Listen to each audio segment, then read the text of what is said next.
굉장히 꿈 내용이 좀 불길하죠. 뭔가 이렇게 좀 프레임은 잡히는데 이게 어떤 짐작은 가죠. 딱 여러분 딱 봐도 짐작은 가는데 내용 자체가 굉장히 좀 이렇게 찝찝해요. 이 꿈을 꾸고 있는 왕은 더 심했겠죠. 더더군다나 고대 시대라고 하는 데는 꿈을 운명으로 받아들인 시대입니다. 꿈을 운명으로. 근데 어쩌면 이 시대도 꿈을 운명으로 받아들여요. 저나 여러분이나 우리가 살아가면서 인간만이 갖는 어떤 하나님께 주시는 은혜가 아니겠는가, 저는 이런 생각을 좀 해봤었습니다. 이 꿈과 더불어서 제가 몇 가지 좀 얘기를 할 건데, 우리의 이제 생각을 좀 많이 바꾸셔야 될 것 같다는 생각을 좀 했고, 요셉을 좀 묵상하면서 이 꿈 얘기가 나와서 이 성경의 전체적으로 꿈 얘기를 많이 나온 또 여러분 잘 알고 있는 인물이 또 한 명 있죠? 여러분 누구예요?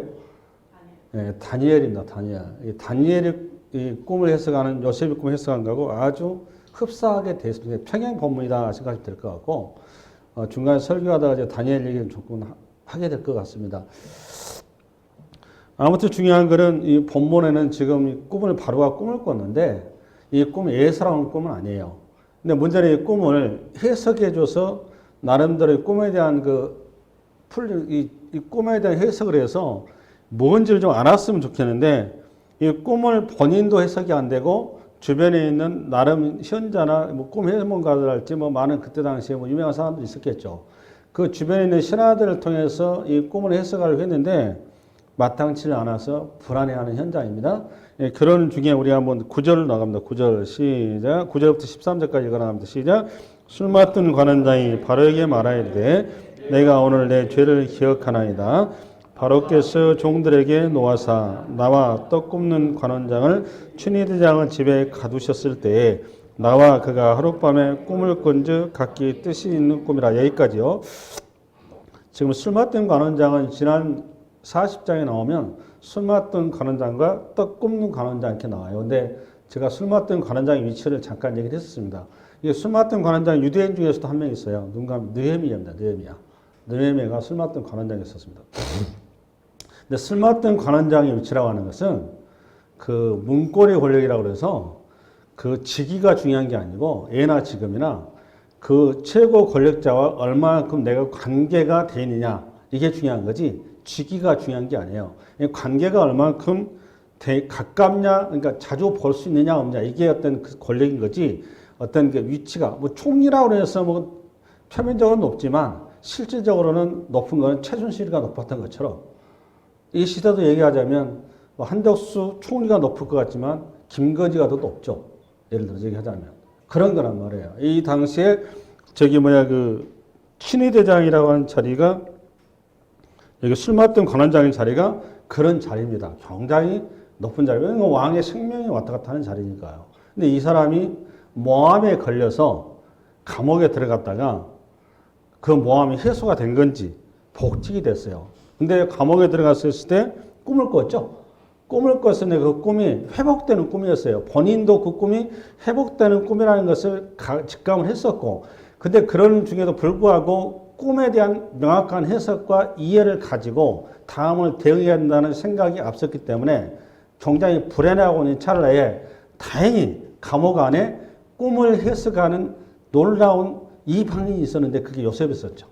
요셉이 그 꿈을 듣고서 이 소위 말하면 갈등하고 있는 술 맡은 관원장의 꿈을 해석을 해줬죠. 똑같이 꿈을 꿨던 떡 굽는 관원장도 마찬가지로 해석을 해줬는데 그 자리에서 요셉이 있는 그대로 해석을 해줬죠. 그 요셉도 사실 이제 그 자기가 어려운 시기에 감옥살에 어떻게 보면 억울하게 들어와 있으니까 감옥을 나가는 것이 제 꿈이잖아요. 그래서 술 맡은 관원장인데 부탁을 하잖아요. 내가 여차여차해서 이렇게 들어와 있는데 이참에 저 좀 이렇게 구출해 주십시오. 라고 했던 그 관원장. 나가자마자 입 딱 씻어버렸죠. 근데 그 이유가 뭔가 하면 술 맡은 관원장의 입장에서 그 꿈이 여러분도 꿈을 꾸지만 꿈을 꾸면은 이게 좀 좋다 나쁘다 서잖아요. 그러니까 본인이 봤을 때 질조인데 당연히 그래 나올 거라고 가정을 해서 물었는데 확실히 나왔기 때문에 그에 대한 감사가 별로 없었던 거예요. 그러다 보니까 그 요셉에 대한 꿈 해석을 신통치 않게 이해를 했다 그 말이에요. 자기가 생각에 들어오고만 이렇게 생각했던 거죠. 그러니까 요셉을 잊을 수밖에 없는 거죠. 그런 와중에 하나님께서 기가 막힌 방식을 통해서 요셉을 등극을 시키는데 바로 왕이라고 하는 최고의 제국의 1인자를 통해서 꿈을 꾸게 한 다음에 그 꿈을 소위 말하면 주변 사람들하고 꿈을 해본가들을 모아좀 해석을 못하게 함으로써 자연스럽게 술 맞던 관원장을 자극시킨 거죠. 이 자극을 통해서 요셉이 자연스럽게 등단할 수 있도록 길을 열어주신 거죠. 이게 하나님의 섭리죠. 이게 이 기간이 2년이라는 세월이 지났어요. 2년의 세월 동안 사실 요셉 입장에서는 굉장히 힘들었겠죠. 어떻게 보면 끝없는 감옥살이에서 어쩌 그 감옥살이에 또 장이 다른 사람도 아니고 보디팔이란 말이에요. 자기가 지금 문제 일으켰던 그 집안의 대빵이 여기에 있으니 이제 빼도 박도 못하는 거 아닙니까? 그런데 요셉이 드디어 하나님의 방식으로 나올 수 있는 길이 열렸는데 오늘 표현이 좀 재밌어요. 내 죄를 기억하나이다 이렇게 기억되어 있죠. 여기서 내 죄를 기억한다 그 말은 지난 시간에 요셉이 부탁이 했었는데 그 정말 그 부탁을 자기가 들어주지 못하고 무시하고 은혜를 이렇게 좀 이렇게 망각한 것에 대해서 지금 회한을 드러낸 거죠. 동시에 그분을 통해서 요셉이 들어올 수 있는 길을 열어주는 은혜의 통로가 되기도 합니다. 우리 11절부터 나갑니다. 11절 시작.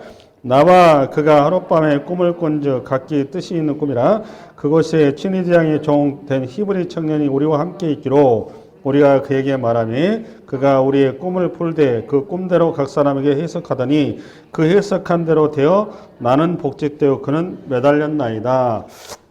그러고 우리 14절 갑니다. 14절 시작.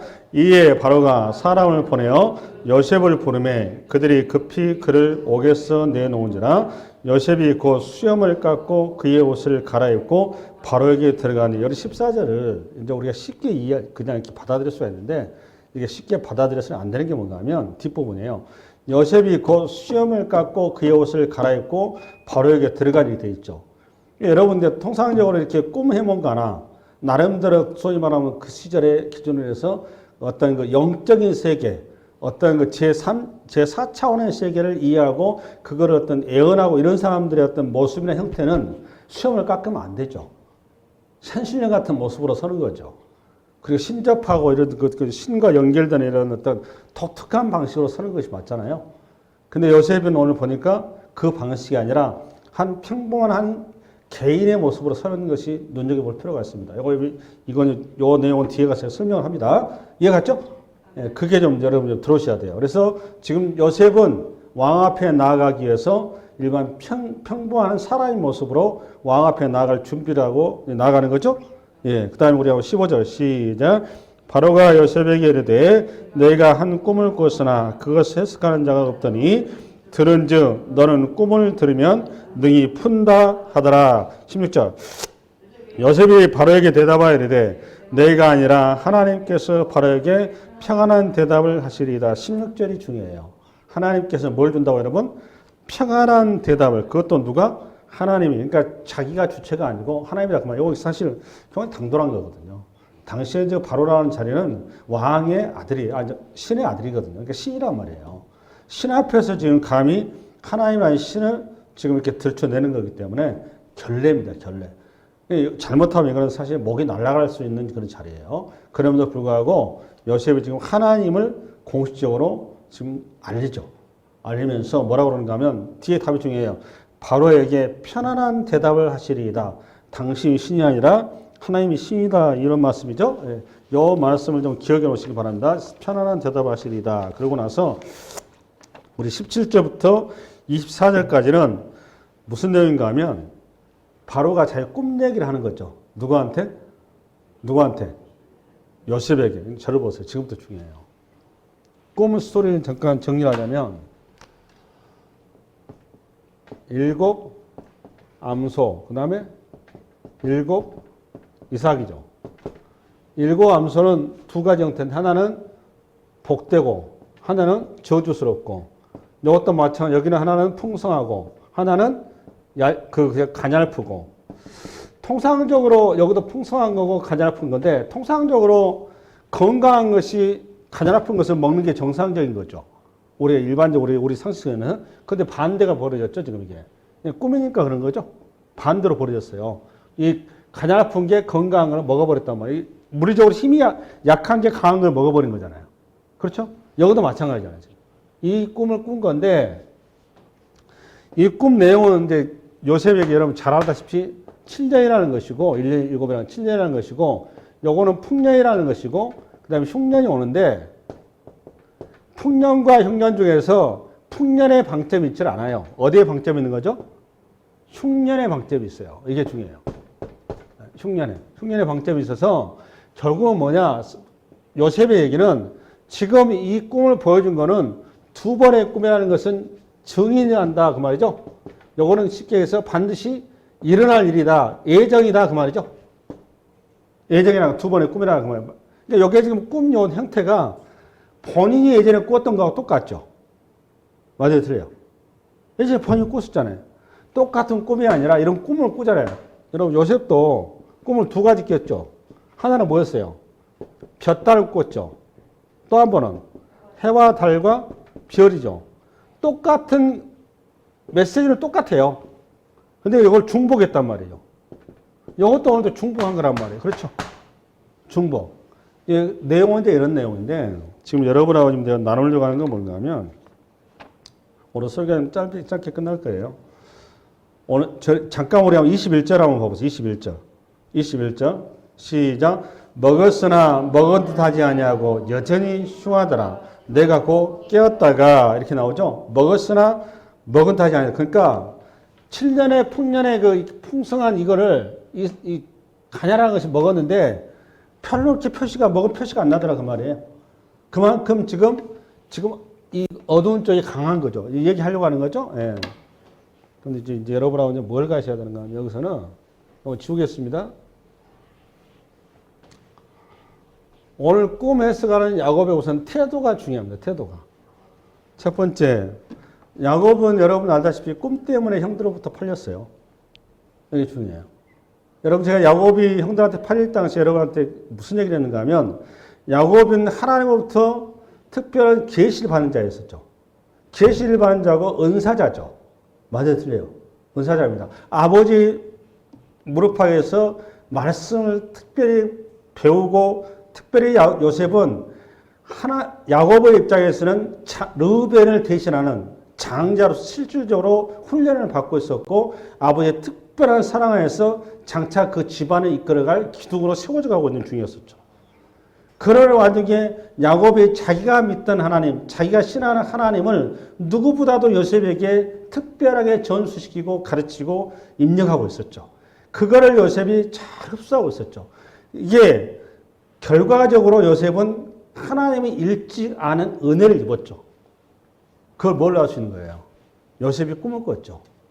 그 꿈은 하나님께서 요셉의 개인 꿈이 아니라 장차 요셉의 온 가족을 향한 하나님의 크던 우주의 꿈이었었죠. 구원의 꿈이라고 얘기했었죠. 그게 요셉을 총리만든 꿈이라고 분명히 얘기한 거 아니었어요. 그렇게 이해하고 있다면 여러분 아직도 잘못 이해하고 있는 거예요. 오늘 이 자리를 준비한 꿈이었다. 그건 이제 그 호사가들의 얘기인 거고 그 얘기한 게 아닙니다. 온 가족이 흩어지기만 했던 가족이 묶어지는 꿈이다 그 말이에요. 그게 포인트예요. 그러니까 아브라함과 이삭과 두 대에서는 이삭 같은 경우는 형제밖에 없는데 깨지죠. 한 사람 구속사에서 떨어져 나가버렸어요. 아브라함도 이스마엘이 실질적인 장자죠. 떨어져 나가버렸죠. 그 뒤에 채부통에서 또 5명의 아들이 있죠. 다 떨어져 나가버렸죠. 누구만 남았나? 이삭밖에 안 남았죠. 야곱이 와서 12명의 아들임에도 불구하고 그 12명의 아들이 드디어 하나 되는 자리로 모아졌죠. 그 거대한 구원의 꿈을 지금 누구한테 줬다고? 요셉한테 준 거예요. 이 구원의 꿈, 하나님의 이 복된 꿈이 요셉의 내면의 탐욕 때문에 뭘 흘렀다고 그랬어요? 가족이 풍지박산이 나는 갈등 구조로 이 꿈을 해석했다고 그랬죠. 하나님이 원래 주셨던 그 복된 모든 가족이 하나 되고 궁극적으로 하나님의 구원의 울타리에 들어온 그 복된 꿈으로 요셉은 아직까지 신앙의 수준이 낮아서 그것까지 보지는 못했죠. 결과적으로 형들한테 의리심량에 팔려버렸다 그 말이에요. 이게 지난 요셉 스토리 얘기예요. 맞죠? 맞아요, 그래요. 오늘 바로의 꿈을 바라보는 요셉의 자리가 굉장히 예사스럽지 않다 그 말이에요. 하나님께서 그 요셉을 다듬어가기 시작한 겁니다. 그 요셉을 하나님의 바른 종으로 세워가기 위해서 무려 지금 17세에 8년이니까 30세란 말이에요. 13년의 기나긴 세월 동안 가마 속에 넣고 끓인 겁니다. 삶을 끓인 거예요. 끓인 거. 뼈국물을 우러나오도록 끓여놔서 진짜 진국이 나오도록 요셉을 세워놨더니 드디어 길고 긴 고난의 질고 속에서 하나님께서 쓰시는 참 종으로 세워졌다 그 말이에요. 그게 중요한 거예요. 드디어 요셉이 하나님의 그림을 볼 줄 알았던 거예요. 그래서 하나님이 주신 메시지를 사유하지 않고 공동체의 덕을 세우는데 사도 바울의 고린도서 얘기하면 은사라는 뭐라고 그랬어요, 여러분? 공동체의 덕을 세우기 위해서 주신 거다 그랬죠. 드디어 그 자리까지 올라온 거예요. 바로 왕이 개인의 꿈을 해석하지 않고 이거는 제국의 꿈을 넘어서 온 우주를 향한 하나님의 은혜와 사랑과 은총의 자리로 오늘 꿈을 해석하더라 그 말이에요. 앞을 봐보세요. 꿈은 현실이 중요한 게 아니에요. 팩트가 중요한 게 아니다 그 말이에요. 이거 얘기하려고 한 게 아니죠. 뭐가 중요한 거죠? 해석이 중요한 거예요. 해석이. 그런데 대부분의 사람들은 팩트에 몰입이 되죠. 몰입이 되면 결과가 어떻게 나오죠? 불안한 겁니다. 불안해요. 지금 누가 그러고 있습니까? 바로가 그러고 있고 그 모든 신하들이 그러고 있는 거잖아요. 여기가 중요합니다. 그럼 왜 불안해한 거죠? 꿈이라는 현실을 뭘로 받아들이고 있다는 거죠? 운명으로 받아들이고 있다 그 말이에요. 필연적으로. 필연적인 뭘로? 재앙으로 받아들이고 있다 그 말이죠. 아 이건 죽었구나 이렇게 된 거잖아요. 그렇잖아요. 근데 여러분 성도는 재앙으로 죽었구나 운명으로 받아들인 여러분 아직까지 하나님이 어떤 분인지 눈을 못 뜨신 겁니다. 요거는 이것뿐만이 아니에요. 창세기 49장에 가면 뭐가 나오죠? 야곱이 12아들을 불러놓고 뭐예요, 여러분? 유언하죠. 그 유언서를 보면 여러분이 그 유언서를 문자 그대로 받아들여서 아, 요거는 이 사람 팔자구나. 이렇게 여러분 이해하고 있다면 여러분 굉장히 잘못 이해하고 있는 겁니다. 그 얘기하려고 하는 게 아닙니다. 똑같은 원리입니다. 꿈이나 유언이나 좀 더 나가서 여러분 이스라엘 백성들을 선지서 가지고 이해가 되면 이런 큰 그림을 좀 잡는데 여러분 에레미야서 여러분 29장 한번 열어보세요. 잠깐 이해를 좀 돕기 위해서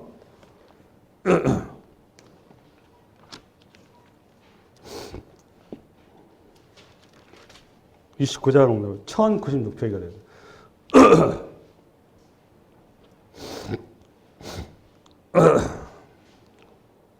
펴나요? 29장 타이틀이 뭐라고 되어 있어요? 포로에게 보낸 에레미야의 편지 그렇게 되어 있죠? 이게 중요해요. 누구한테 보냈다고 여러분? 포로. 그러고 나서 우리 4절부터 나갑니다. 4절. 앞으로 생략하고. 그러니까 누구한테 보낸 거예요? 이 편지가 그러니까. 포로. 이스라엘은 남유다가 3번에 걸쳐서 포로 잡혀가죠? 1차, 2차, 3차. 예, 그러니까 4절 시작. 만군의 여호와 이스라엘의 하나님께서 예루살렘에서 바벨론으로 사로잡혀가게 한 모든 포로에게 이와 같이 말씀하시니라. 너희는 집을 짓고 거기에 살며 텃밭을 만들고 그 열매를 먹으라. 아내를 맞이하여 자녀를 낳으며 너희 아들이 아내를 맞이하며 너희 딸이 남편을 맞아 그들로 자녀를 낳게 하여 너희가 거기에서 번성하고 줄어들지 아니하게 하라. 너희는 내가 사로잡혀가게 한 그 성읍의 평안을 구하고 그를 위하여 여호와께 기도하라. 이는 그 성읍이 평안함으로 너희도 평안할 것이며. 여기서 많이 들은 내용이죠, 여러분. 로마서 할 때 이게 중요합니다. 여러분 같으면 여러분 평소 상식 같으면 포로로 잡혀갔던 자기들을 약탈하고 자기들을 짓밟고 자기들을 정말 폭행한 상대방을 어떻게 하나님이 어떻게 해주십시오 기도해야 돼요. 하나님 저다 벼락 맞아 죽게 해주시오 이렇게 기도한단 말이에요. 그리고 빨리 저들이 망해서 우리가 빨리 고국탕으로 내 원래 자료 회복되게 이렇게 기도한단 말이에요. 그렇지 않아요? 내 말이 맞아요, 틀려요? 그런데 오늘 여기 본문이 어떻게 되어 있어요? 하나님께서 그 자리에 가서 너희들이 적응하라. 더 중요한 게 있잖아요. 그들을 위해서 뭐라고 그러면 기도하되 그들이 잘 되게 하라. 기가 막히죠? 예. 포로국이라고 포로국. 그러고 우리 한번 8절 시작. 만군의 여호와 이스라엘의 하나님께서 이와 같이 말씀하시니라. 너희 중에 있는 선지자들에게와 점쟁이에게 미혹되지 말며 너희가 꿈꿈도 고지 듣고 믿지 말라. 내가 그들을 보내지 아니하였어도 그들이 내 이름으로 거짓을 예언함이라. 여호와의 말씀이라. 여호와께서 이와 같이 말씀하시니라. 바벨에서 70년이 차며 내가 너희를 돌보고 나의 선한 말을 너에게 성취하여 너희를 이곳으로 돌아오게 하리라. 여호와의 말씀이라. 너희를 향한 나의 생각을 11절에 중요합니다. 다시 한번 시작. 여호와의 말씀이라. 너희를 향한 나의 생각은 내가 안 하니 평안이요 재앙이 아니라 너희에게 미래와 희망을 주는 것이니라. 이게 중요하죠. 그러면 하나님의 생각은 뭐라고 여러분? 평안이고 뭐가 아니라고? 재앙이 아니라는 거죠. 그다음에 뭐라고 여러분? 미래고 뭐라고? 희망이란 말이죠. 뭐가 그렇다는 겁니까? 뭐가 그렇다는 거예요, 지금 이게. 뭐가? 포로로 잡혀간 게. 됐어요? 포로로 잡혀간 게. 우리는 뭘로 보는데? 재앙으로 보는데, 하나님 뭘로 우리한테 이해시키고 있어요? 평안. 우리는 절망으로 보는데, 하나님은 희망으로. 우리는 과거로 보는데, 하나님 뭘로? 미래로 보고 있죠. 이게 이 얘기하려고 그러는 거예요. 그럼 오늘 지금 꿈에 돌아와서 이 꿈을 지금 바로가 지금 이걸로 보고 있죠. 재앙으로. 애굽의 모든 사람 이걸로 보고 있죠. 아마 어쩌면 이 땅의 모든 인생들이 이렇게 볼 거예요. 여러분들도 아마 이렇게 인식을 하고 있을지도 모르겠어요. 그런데 오늘 하나님의 말씀은 일로 보라 그 말이에요. 그럼 일로 본다는 것을 운명으로 보는 거고, 일로 보는 건 뭘로 보는 거죠? 이건 섭리로 보는 거죠. 애정으로 보는 거죠. 달라요. 왜 불안하느냐? 해답이 없기 때문에 불안한 겁니다. 답이 없으니까. 그렇죠? 오늘 요셉이 답을 얘기를 합니다. 그래, 아까 서두 여러분, 창세기 41장 16절 열어봐요. 16절. 시작. 요셉이 바로에게 대답하여 이르되 내가 아니라 하나님께서 바로에게 편안한 대답을 하시리다. 이거예요. 하나님께 바로에게 뭘 한다고 여러분? 편안한 대답. 불길하게 생각하고 계시는데, 죽을 거로 생각하고 계시는데, 아니고 사는 길입니다. 그 말이에요. 생각을 해보세요. 하나님이 여러분 죽일 것 같으면 얘기하겠습니까? 그냥 재앙 내려 끝내버리지. 그러니까 우리가 저나 여러분이 항상 생각하는 건 이런 거예요. 이 재앙이나 꿈이나 유언이나 이런 것들을 운명으로 받아들이면 팔자라냐고 가면 이거 체념으로 가는 것이고, 그렇죠? 체념으로 가는 것이고, 이거를 평안이와 미래의 희망으로서 그것을 섭리사가로 보게 되면 대안으로 가는 거죠. 대안으로. 그렇잖아요. 대안으로. 맞아요, 틀려요. 여러분, 저 창세기 49장에 11명인가? 12아들의 유언을 해놨어요.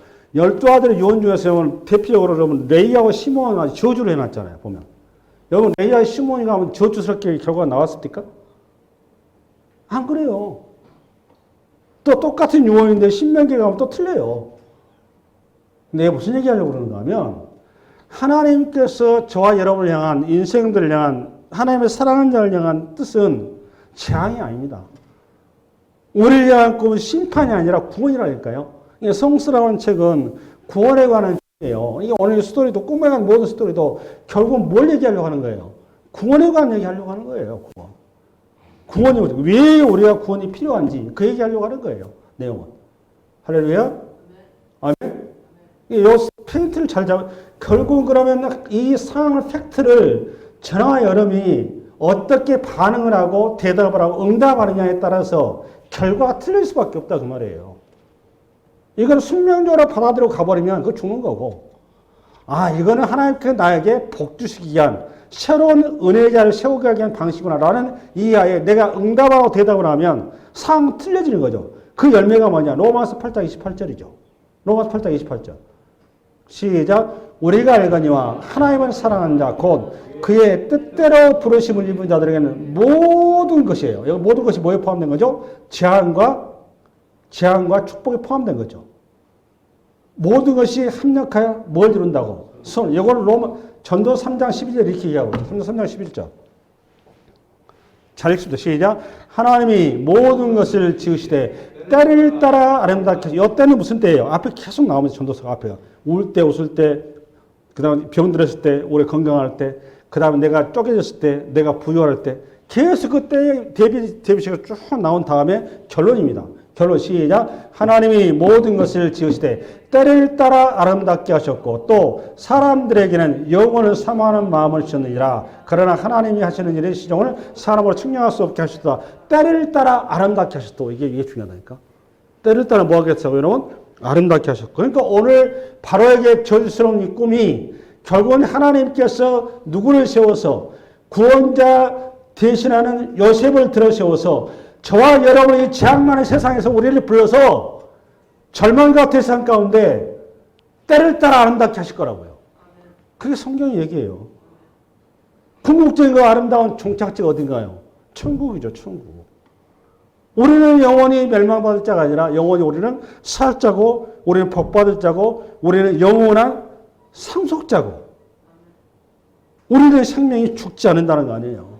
지금 그 얘기하려고 하는 거 아니에요. 지금 메시지화 해놓은 거잖아요. 할렐루야. 예, 그래서 우리 다시 한번 본문으로 들어갑니다. 정리되죠? 정리되시죠? 그 다음에 우리 25절부터 나갑니다. 25절. 읽어납니다. 시작. 요셉이 바로에게 가라되 바로의 꿈은 하나라. 하나님이 그가 하실 일을 바로에게 보이심이니라. 7 좋은 암소는 7회요 7 좋은 이삭도 7회니 그 꿈은 하나라. 그 위에 올라온 파리하고 흉한 7선은 7년이요 동풍에 말라 속에 빈 7 이삭도 7해 흉년이라. 내가 바로에게 이르기를 하나님이 그가 하실 일을 바로에게 보이신다 함이 이것이라. 28절 그 얘기한 거죠. 29절 온 애굽 땅에 7해 큰 흉년이 있겠고 후에 7해 흉년이 들므로 애굽 땅에 있던 풍년을 다 잊어버리게 되고 이 땅이 그 기근으로 망하리니 후에 된 그 흉년이 너무 심함으로 이젠 풍년을 이 땅에서 기억하지 못하게 되리이다. 바로에게서 꿈을 2번 겹쳐 꾸신 것은 하나님이 이를 정하셨습니다. 하나님이 속히 행하시리니. 그 다음에 우리 한번 다음 절 읽어야죠. 다음 절. 이제 바로께서 명철하고 지혜 있는 자를 사람을 택하여 애굽 땅을 다스리게 하시고 바로께서는 또 이같이 행하사 나라 안에 감독관들을 두어 그 7해 풍년에 애굽 땅의 5분의 1을 거두되 그들로 장차 오늘 풍년의 모든 곡물을 가지고 거두고 그 곡물을 바로의 손에 돌려 양식을 위하여 각 성읍에 쌓아두게 하소서.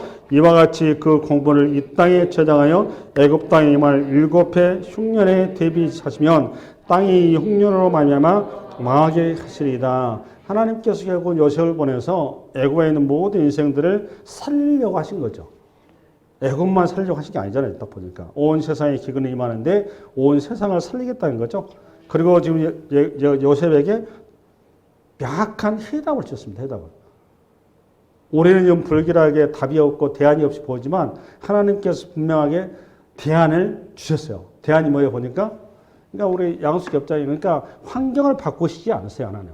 환경을 바꾸는 게 아니라 그 환경을 우리가 뛰어넘고 넘어갈 수 있는 은혜를 주시는 거죠. 환경을 우리는 바꾸다고 자꾸 얘기했었는데 그건 방식이 아니고 이번 태풍 올라오는데 마찬가지입니다. 태풍 우리가 이길 수 있고 극복할 수 있고 넘어갈 수 있는 은혜를 달라. 이게 바른 기도예요. 어차피 이거는 정해진 길인 거고 저 태풍 오는 거는. 할렐루야? 네, 아멘. 이게 마찬가지입니다. 이 재앙도 이 재앙 앞에 누구도 여기서 엄청 땄싸움 못하는데 이 재앙을 왜 하나님 허락하시나요? 하나님이 누구신가를 드러내는 방식이란 말이에요. 인간의 한계를 늦춰내서 절대자에 대한 눈을 뜨게 하는 방식이란 말이죠. 그렇잖아요.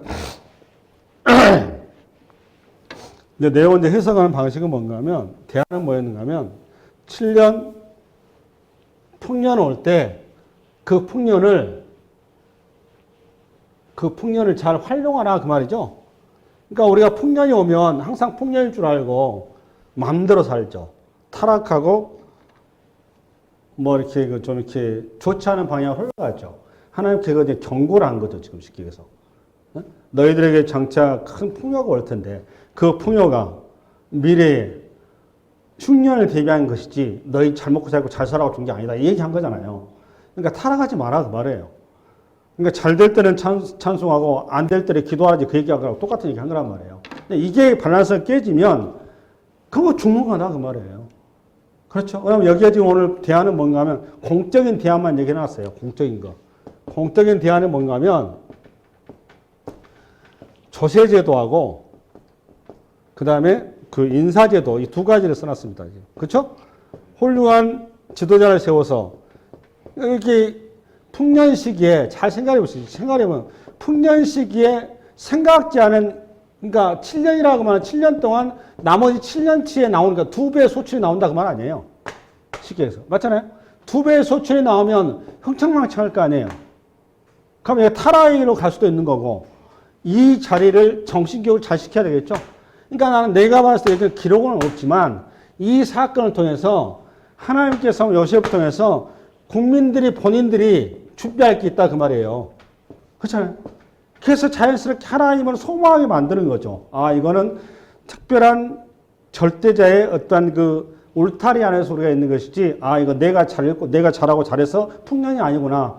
요 풍년이라는 것은 또 흉년을 대비하는 거구나. 그래서 이제 그 얘기가 나갔을 거 아니에요. 우리 오래전 주로 말하면. 더더군다나 전구에 걸쳐서 지금 곡식 창고를 만든단 말이에요. 이 창고를 짓는데 상적으로 생각해 보세요. 창고가 제대로 되려면 그때 요즘에도 지금 이 곡식이 7년 동안 7년이 뭡니까? 14년이란 말이에요. 14년. 14년 동안 어떻게 해야 돼요, 여러분? 곡식이. 보관이 돼야 되는 거잖아요.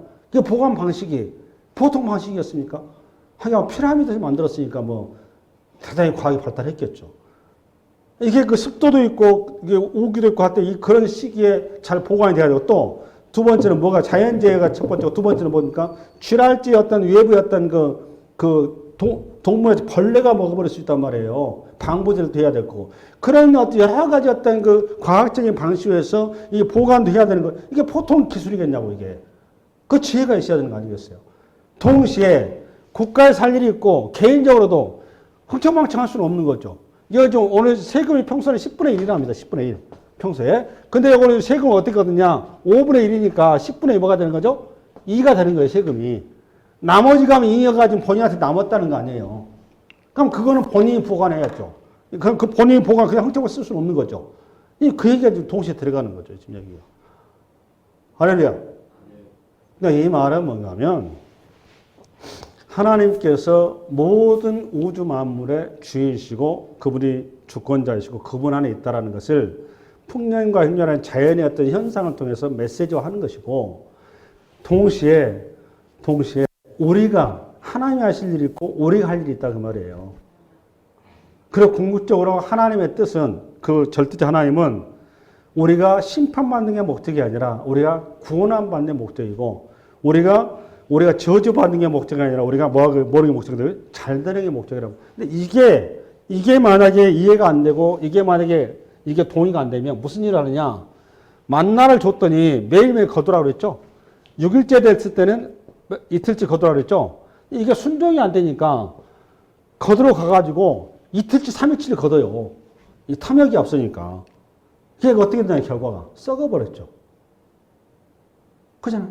그러면 6일째 여기 있더니 이틀째 거둬야지 어떤 또 게을러갖고 또 안 거두면 또 안 된단 말이에요. 그게 안식년도 마찬가지거든요.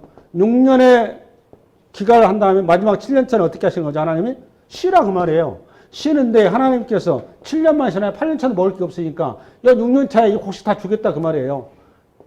그러면 이 곡식을 여기 2년치 분량을 준다는 얘기니까 이거 믿음을 가지고 2년치를 주면은 요거를 허랑팡탕 하시냐고 대비를 하면서 하나님 순종하면 될 거 아니냐고. 근데 이게 안 된단 말이에요. 이게. 누가 안 됐나요? 이스라엘이 안 됐어요. 그게 안식년 레위기 25장 내용이 나온 거예요. 오늘 여기 본문도 똑같아요, 지금. 이스라엘 민족이 아니라 애굽의 민족을 통해서 하나님께 선지자 요셉을 보내서 정확히 메시지를 해놓은 거란 말이에요. 요거는 단순한 국가에서 뭐 청고 짓고 보관한 여기서 끝날 일이 아니란 말이에요, 지금 이게. 그래요, 안 그래요? 국민과 국가가 동시에 같이 움직여줘야 되는 거예요. 여기에 동의가 안 되면 거들나는 거예요. 거들나는 거. 이걸 이용해서 또 이렇게 매듭매석하고 이상한 짓도 하는 사람도 있을 거고. 그 모든 것을 컨트롤해서 컨트롤 타워가 딱 지고 이 위기를 벗어날 수 있도록 끌고 가야 되겠죠. 이거는 이런 바로왕 사건이 아니라 오늘 이 시대를 살아가는 우리의 사건이에요. 우리의 사건.